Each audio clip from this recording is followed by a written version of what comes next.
সেনাবাহিনীকে কোনো চুমু খাওয়ার ট্রেনিং দেওয়া হয় না, সেনাবাহিনীকে হত্যা করার ট্রেনিং দেওয়া হয়। সেনাবাহিনী আর কোনো মব ভায়োলেন্স সহ্য করবে না, ফুল স্টপ। খলিলুর রহমানের সাথে সেনা প্রধানের কোনোভাবে আন্ডারস্ট্যান্ডিং হচ্ছিল না। খলিলুর রহমানের কথার কারণেও খেপছে।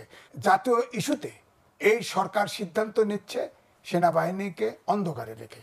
কোনো জাতীয় ইস্যুতে কোনো কথা বলা যাবে না, পরিষ্কার। নো করিডোর বিজনেস, পরিষ্কার ঘোষণা। সরকার সেনাবাহিনীকে অন্ধকারে রেখে সিদ্ধান্ত নিচ্ছে।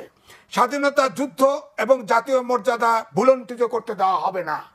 বলছে না ৭১ মানি না, হ্যাঁ এইসব কইছে না, এগুলো জাতীয় পতাকা সঙ্গীত পড়া যাবে না, বাধা দিছে না, এগুলো এখন বুঝেন ঠেলা। তারপরে বলছে জাতীয় নির্বাচন অবশ্যই ডিসেম্বরের মধ্যে হতে হবে। তারপরে বলছে যে সেনা প্রধানের নির্দেশের অপেক্ষায় থাকুন। মনে রাখেন, তাদেরকে বলা হয়েছে সেনা প্রধানের নির্দেশের অপেক্ষায় রাখুন।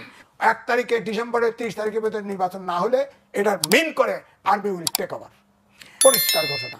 সুতরাং এই দেশের সিচুয়েশনে আমরা আর্মি টেক ওভার করুক এমন যেমন চাই না, তেমনি ইউনূস সরকার যেভাবে দেশটাকে ক্রাইসিসে ফেলে দিছে তাতে এছাড়া আমাদের কোনো বিকল্প নাই। সুতরাং আর্মি আমাদের জাতীয় প্রতীক, স্বাধীনতার সার্বভৌমত্বের প্রতীক। এখন স্বাধীনতা বিপন্ন দেশের জাতির মেরুদণ্ড শিক্ষা খাতকে ধ্বংস করে দেওয়া হচ্ছে। এই জাতিকে উদ্ধার করতে এখন সেনাবাহিনীর দরকার। এবং সেনাবাহিনী বলছে আপনি যায়েন, এরপরে যায়েন। কামাল ভাই বারবার বলছে, কালকে বলেন যান না, সেনাবাহিনী নিবাস ঘেরাও করতে যান না। ওই যে পাটোয়ারি আরেকবার কইছিল না, আমি বলছিলাম না যান না, পেট বরাবর ফুটায় দিবে। সেনাবাহিনীর কাছে যান না, এখন তো ডেকে আনলেন তো, সেনাবাহিনী যান। আরে ভাই, সেনাবাহিনী হইলেই খারাপ? সেনাবাহিনী আমার ভাই না, বন্ধু না? চার্চিলকে বিশ্বের বড় বড় বহু, জিয়া রহমানকে আপনি বলেন, যত বিশ্বের যত নাম করা গণতান্ত্রিক ব্যক্তি আছে, যারা গণতন্ত্র প্রতিষ্ঠা করছে, তাদের ভিতরে সেনাবাহিনীও আছে।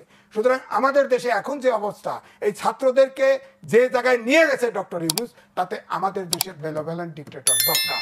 তাছাড়া এই দেশকে ঠিক রাখা যাবে।